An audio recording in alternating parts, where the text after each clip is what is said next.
We were taught fairy tales as children, but as adults we now know that those stories were not exactly the truth, but mainly created to keep the busy mind of a child occupied and out of mischief.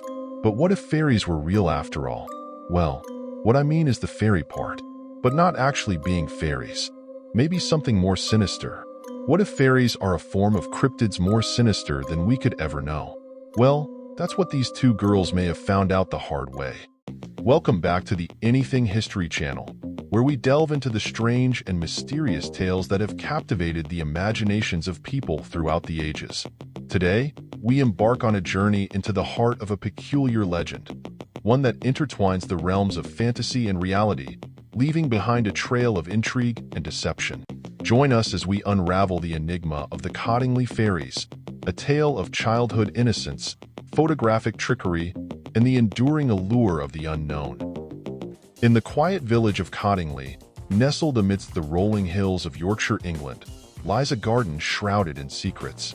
It was here, in the fading light of dusk, that Elsie Wright and Frances Griffiths stumbled upon something beyond their wildest dreams, or their darkest nightmares. One fateful summer evening, as the girls played by the brook that meandered through their garden, they noticed a strange shimmering in the air. Intrigued, they followed the ethereal glow deeper into the foliage, their hearts pounding with excitement and trepidation. As they reached a secluded clearing, the shimmering coalesced into a mesmerizing dance of light, illuminating the ancient trees like flickering torches in the night. And there, amidst the swirling luminescence, they saw them. The fairies. But these were not the delicate, winged creatures of storybooks and folklore. No, these fairies were something altogether different, something older, darker, and infinitely more sinister. Their eyes gleamed with an otherworldly light, and their twisted, contorted forms seemed to shift and sway with an eerie, otherworldly grace. Frozen with terror, Elsie and Frances watched as the fairies beckoned them closer, their voices a haunting melody that echoed through the night. Unable to resist the pull of their enchantment, the girls drew nearer, their minds clouded by a fog of fear and fascination. But just as they reached out to touch the creatures, a sudden gust of wind ripped through the clearing, scattering the fairies like leaves in a storm. And in an instant, the enchantment was broken, leaving Elsie and Frances standing alone in the darkness, shaken but unharmed. Terrified by what they had seen, the two cousins tried to tell their parents and friends, but were quickly shut down and laughed at. From then, the girls, 10 and 16, vowed to keep their encounter a secret to themselves, fearing more ridicule and disbelief from the people who knew them best. They swore to hold onto their fairy encounter until there was a way to prove their claim. One of them had an idea that just might restore good standing with their parents, and so they concocted a plan to capture the fairies on film and prove to the world that they were real. A picture would speak 1,000 words, but as they soon discovered, some secrets are meant to remain hidden. For in their quest to unveil the truth, Elsie and Frances unwittingly unleashed forces beyond their control, setting into motion a chain of events that would culminate in a deception more elaborate and far-reaching than they could ever have imagined. And so, the legend of the Cottingley Fairies was born, a tale of innocence lost, dreams shattered, and the thin veil between reality and the unknown. In the days that followed the initial encounter, Elsie and Frances found themselves still haunted by the memory of the eerie encounter in the garden. Desperate to prove the truth of their claims, and armed with Elsie's father's camera, they returned to the garden, determined to capture photographic evidence of the fairies' existence. With trembling hands, they set up the camera and waited, hearts pounding with anticipation.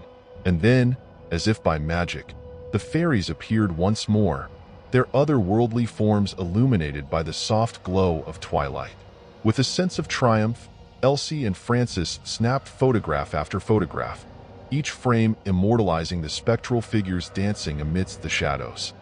Or at least this is the story they were going to go with. As the images developed, so too did the legend of the Cottingley Fairies. News of the miraculous photographs spread far and wide, capturing the imagination of people across the country and beyond. Famed author of Sherlock Holmes, Sir Arthur Conan Doyle himself, became embroiled in the mystery, taking and publishing the photos, proclaiming them as irrefutable proof of the supernatural. The girls were now celebrities at home and abroad. Excitement over the story was growing exponentially by the day, but as the fervor surrounding the Cottingley Fairies reached fever pitch, cracks began to appear in the facade. Skeptics began to question the authenticity of the photographs, pointing to inconsistencies and anomalies that cast doubt on their veracity. Among them were Geoffrey Hodson, a theosophist who claimed to have seen real fairies, and Edward Gardner, a member of the Theosophical Society who scrutinized the negatives and found signs of tampering. Despite the mounting evidence against them, Elsie and Francis steadfastly maintained their innocence, insisting that they had indeed glimpsed the realm of the fairies. They even took more photos showing fairies to enhance the truthfulness in the story, and they held on to that claim for years. Did you in any way fabricate those photographs? Of course not.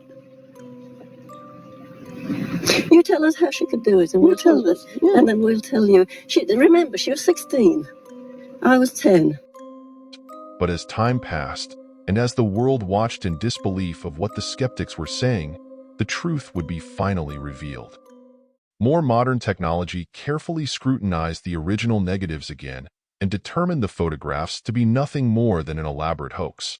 The girls had taken photos with fairies they had crafted with paper cutouts and a child's imagination, and along the way, an unknown professional had doctored the blurry photos of fairies to look like this more crisp version. The girls were now older women and thoroughly embarrassed at their uncovering, so they finally admitted to the hoax in 1983. This was now nearly 60 years after the initial pictures were taken. It was very embarrassing because, two village kids and a brilliant man like Conan Doyle, but we could only just keep quiet. I'd never even thought of it being a fraud. It was just Elsie and I having a bit of fun. And I can't understand it to this day why people were taken in. They wanted to be taken in. Because people often say to me, don't you feel ashamed that you've made all these poor people look fools? They believed in you. But I don't, because they wanted to believe. So in a stunning revelation, Elsie and Francis confessed the truth that the skeptics discovered. They had fabricated the photographs using paper cutouts and clever trickery. The world was now mesmerized as the elaborate hoax unraveled before their eyes, leaving behind a legacy of deception and intrigue. Believers had been thoroughly duped by the girls and their story. By now, sadly, Doyle had passed away, still believing the photos to be real. He never knew he had also been duped by the girls. But amidst the controversy and scandal, one question remained unanswered. What had Elsie and Francis truly seen in the garden that fateful summer evening? Well, just before both women passed away in the 1980s, there are some that say Elsie and Francis revealed to them the true and unbelievable story of what really happened that day back in 1917. They both now revealed that as they got older, they would often return to the site of their first encounter to get a better understanding of what they first saw. But on one of those particular visits to the site, they got an unexpected and supernatural answer. As Elsie and Francis wandered through the dense woods, they stumbled upon a hidden glen shrouded in mist. The air grew unnaturally cold, and an eerie silence fell over the forest. Suddenly, they heard whispers echoing through the trees, beckoning them deeper into the shadows. With trembling hands, they parted the veil of mist and found themselves face to face with ethereal beings, creatures of pure darkness with eyes as black as midnight. These beings are known as the Dark Fae, and are ancient entities that are said to dwell in the hidden corners of the world, unseen by mortal eyes. Feeding on the fear and curiosity of unsuspecting travelers, they manifest as elusive figures, such as fairies, luring their prey deeper into their realm. As Elsie and Francis gazed upon these otherworldly beings, a sense of dread washed over them. They were paralyzed with fear, unable to tear their eyes away from the haunting sight before them. The Dark Fae whispered secrets of forgotten realms and forbidden knowledge, tempting the girls to join them in their shadowy domain. The girls freaked out and resisted, screaming, "No!" as loud as they could, and just as quickly as they appeared, the Dark Fae vanished into the mist, leaving Elsie and Francis shaken to their core. The truth of what happened in 1917 is that when they returned home, their minds clouded with visions of the supernatural. They knew right away that no one would believe their tale, so they tried to tell the fairy story. They couldn't tell the details of the actual strange encounter because they thought it would be even harder to believe than the fairy story they were about to tell. Now, the later event told them to leave the whole idea alone. This was dangerous, and it was not safe to keep pursuing it any further. And so, they decided to never venture into that area ever again. But the fairy hoax would still be a good idea because it was still making them money and fame. So they held on to the fairy paper cutout tale until they were finally caught in the deception. Little did these women know that their little trip into the woods and blurry photographs would ignite a firestorm of encounters and controversy, blurring the lines between truth and fiction and leaving the world to wonder. What other secrets lie hidden in the darkness, waiting to be revealed? What do you think they really saw?